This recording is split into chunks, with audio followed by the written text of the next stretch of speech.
अगर आपको सच में वह खजाना मिल गया तो 20 लाख भूल जाइए, आप अरबपति बन जाएंगे, गांव के सबसे अमीर आदमी, यहाँ तक कि सरपंच भी आपको सलाम करेगा।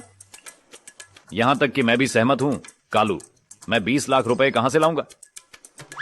जैसी आपकी इच्छा सेठ जी। अरबपति बनने का यह सस्ता सौदा था, लेकिन अगर आप नहीं चाहते तो ये आपकी पसंद है। फिर भी मैं आपको फिर से कहूँगा, अगर आप कभी अपना मन बदलते हैं और वह खजाना चाहते हैं तो आपको मुझे पूरे 20 लाख रुपए अग्रिम में देने होंगे।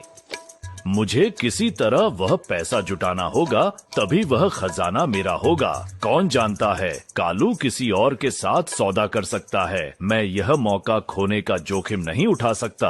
अच्छा कालू, थोड़ी देर यहाँ रुको, मैं सरपंच के पास अपना घर गिरवी रख दूंगा।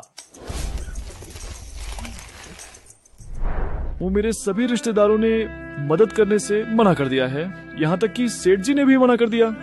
अब मैं क्या करूं? लाचार और दिल टूटे हुए विजय के पास अपनी पत्नी के ऑपरेशन के लिए पैसे नहीं हैं। इस बीच जग्गा सेठ अपने घर को गिरवी रखता है और कालू को 20 लाख रुपए देता है। देखो कालू, यहाँ तुम्हारे 20 लाख हैं। अब जल्दी जाओ और उस बरगद के पेड़ पर सफेद कपड़ा बांध दो। ठीक है सेठ जी, मैं अभी जाता हूँ और बांध कर वापस आता हूँ। पकड़े गए सेठ, अब आप फंस गए हैं। मैं इस गांव को हमेशा के लिए छोड़ रहा हूं और आप मुझे या अपने 20 लाख कभी नहीं देखेंगे। और कालू गायब हो जाता है। वो कालू कहाँ गया? क्या वो मेरे पैसे लेकर भाग गया? अब मैं क्या करूं? जग्गा पूरी रात चिंता में बिताता है, कालू के बारे में सोचते हुए। सुप्रभात जग्गा भाई, आप इस सुबह सुबह किसका इंतजार कर रहे हैं? ओह क्या कुछ नहीं किशोर, बस कालू का इंतजार कर रहा था, उससे कुछ काम था।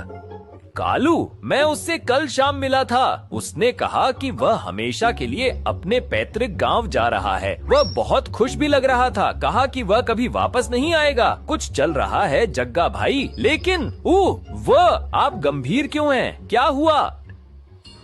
क्या तुम सच में गंभीर हो किशोर? बिल्कुल जग्गा भाई, मैं आपसे झूठ क्यों बोलूंगा। खैर अब मैं चलता हूँ। जैसे ही किशोर दूर जाता है, जग्गा को लगता है कि उसके पैरों के नीचे से जमीन खिसक रही है। नहीं, यह नहीं हो सकता। अगर कालू मेरे पैसे लेकर भाग गया और मैं सरपंच को नहीं चुका पाया तो वह मेरा घर ले लेगा। अब मैं क्या करूँ? अभी जग्गा को विजय उसकी ओर आते हुए दिखाई देता है। अरे देखो कौन आ रहा है, एकदम सही बलि का बकरा। सेठ जी, मैं बस आपसे मिलने आ रहा था। अच्छा हुआ कि मैं आपको यहाँ मिल गया। विजय सुनो, मुझे पता है कि मैं कल रूखा था, मुझे इसका पछतावा है सच में, लेकिन आज मैं तुम्हारी मदद करना चाहता हूँ। क्या वो वाकई सेठ जी, आप मेरी मदद करेंगे? बिल्कुल विजय, लेकिन तुम्हें मेरे लिए एक काम करना होगा। गांव के बाहर बड़े बरगद के पेड़ पर एक सफेद कपड़ा बांध दो। जैसे ही तुम यह करोगे, मैं तुम्हारी पत्नी के पूरे इलाज का खर्चा उठाऊंगा। लेकिन सेठ जी, यह अजीब काम क्यों? विजय, तुम चाहते हो कि तुम्हारी पत्नी का इलाज हो, सही? तो ऐसे सवाल पूछना बंद करो और बस कर दो। ठीक है सेठ जी, मैं तुरंत जाता हूँ। विजय विशाल बरगद के पेड़ के पास पहुंचता है। जैसे ही वह सफेद कपड़ा बांधने लगता है, एक शक्तिशाली नाग प्रकट होता है। तुम्हारी हिम्मत कैसे हुई यहाँ आकर वो सफेद कपड़ा बांधने की? सांप की आत्मा को देखकर विजय डर के मारे कांप उठता है। कृपया मेरी बात सुने। मैं यहाँ बिना किसी बुरी नीयत के आया हूँ। मेरी पत्नी मर रही है, उसे सर्जरी की जरूरत है। मेरे मालिक सेठ जी ने मुझे यहाँ भेजा है। उन्होंने वादा किया है कि अगर मैं यह कपड़ा बांध दूं तो वह इलाज के लिए पैसे देंगे। कृपया समझें, कृपया मुझे माफ कर दें। मैं समझता हूँ। सांप की आत्मा अपनी आंखें बंद करके ध्यान लगाती है। विजय की पूरी जीवन कहानी की सच्चाई पड़ती है। विजय, तुम सच बोलते हो, लेकिन तुम्हें नहीं पता तुम्हारे साहब ने क्या किया है। मुझे तुम्हें सब कुछ बताने दो। क्या सच? कृपया मुझे बताइए। सांप विजय को पूरी कहानी बताता है। जो भी यहाँ लालच में आता है वह अपनी जान गंवा देता है। यह खजाना हमारा है, हम नागों का। हमने इसे सदियों से सुरक्षित रखा है। तुम्हारा साहिब तुम्हें इसका चोरी करने के लिए इस्तेमाल करना चाहता था। तो ये उसकी योजना थी? उसने मुझे यहाँ मरने के लिए भेजा और खुद खजाना लेने के लिए।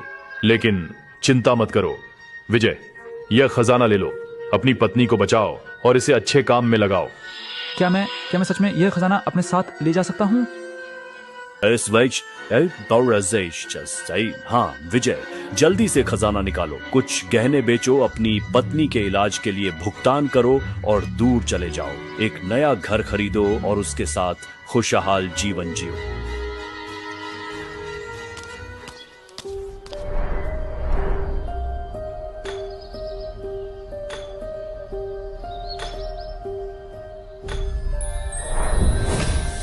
छिपा हुआ खजाना पाकर विजय आश्चर्य में नाक से पूछता है, लेकिन मुझे बताओ, तुमने मुझे नुकसान क्यों नहीं पहुंचाया? और तुम मुझे अपना खजाना क्यों ले जाने दे रहे हो?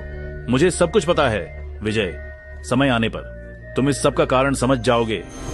डॉक्टर, यहाँ यह पूरे 5 लाख रुपए हैं, कृपया मेरी पत्नी का ऑपरेशन तुरंत करें। कुछ ही घंटों में ऑपरेशन सफलतापूर्वक हो जाता है। विजय की पत्नी बच जाती है। वह एक नया घर खरीदता है। सरपंच जग्गा का घर ले लेता है और जग्गा जगह जगह भटकने लगता है। जग्गा इधर उधर भटक रहा था। उसे अपने गांव का एक पुराना परिचित मिल जाता है। अरे सैयदी, आप कहाँ छुपे हुए थे? आपकी नूडल्स खाए हुए तो जमाना हो गया। क्या आपने दुकान बंद कर दी या कोई नया काम शुरू किया? नहीं घनश्याम, ये सब किस्मत का खेल है। किसी दिन मैं तुम्हें सब कुछ बताऊंगा।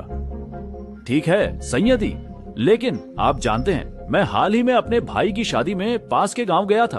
अंदाजा लगाइए क्या, वह विजय जो आपके स्टॉल पर काम करता था, अब वह अमीर आदमी बन गया है। उसने एक बड़ा महल बना लिया है। उसकी जिंदगी पूरी तरह से बदल गई है। क्या? अरे विजय वहाँ रह रहा है? कृपया मुझे उसका पता बताएं। विजय के रहने की जगह जानने के बाद जग्गा का मन जलन और बुरे विचारों से भर जाता है।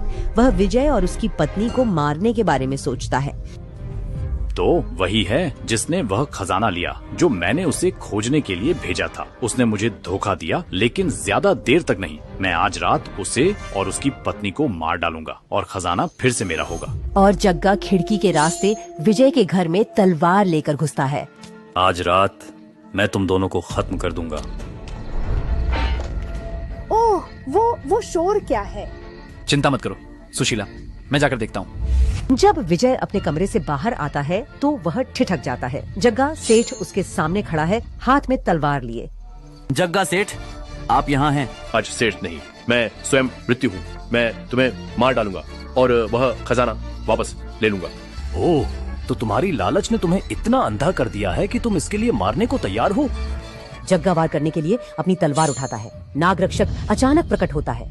तुम्हारी क्रूरता अब समाप्त होती है। सांप की आंखों से एक लाल किरण निकलती है और जग्गा को लगती है। कुछ ही पलों में शरीर राख में बदल जाता है। मुसा है। नहीं, कोई मुझे बचाओ। एक बार फिर से धन्यवाद, लेकिन आप मेरी इतनी मदद क्यों कर रहे हैं? विजय, तुम सच में एक भगवान आदमी हो। जो कुछ भी तुमने किया वह प्यार से किया, अपनी पत्नी को बचाने के लिए। यह अपने आप में एक महान कार्य है। तुम्हें एक और बात जाननी चाहिए। अपने पिछले जीवन में तुम्हारी पत्नी हमारे नाग वंश की रानी थी, इसीलिए हम आपकी मदद कर रहे थे। अगर कोई और होता तो वह कब का हार मान चुका होता, लेकिन आपने उसे बचाने के लिए किस्मत से लड़ाई की और इसी वजह से हम आपसे प्रसन्न हैं। याद रखें, अच्छे लोग अंत में हमेशा जीतते हैं और मैं तो बस भाग्य का संदेशवाहक हूँ। अब से कोई भी आपको फिर कभी परेशान नहीं करेगा। अपनी पत्नी के साथ खुशी से रहो, तुम्हारा जीवन शांति से भरा रहेगा। भगवान तुम्हें आशीर्वाद दें। विजय। यह देखकर नाग आत्मा गायब हो जाती है और विजय अपनी पत्नी के साथ एक नई जिंदगी शुरू करता है।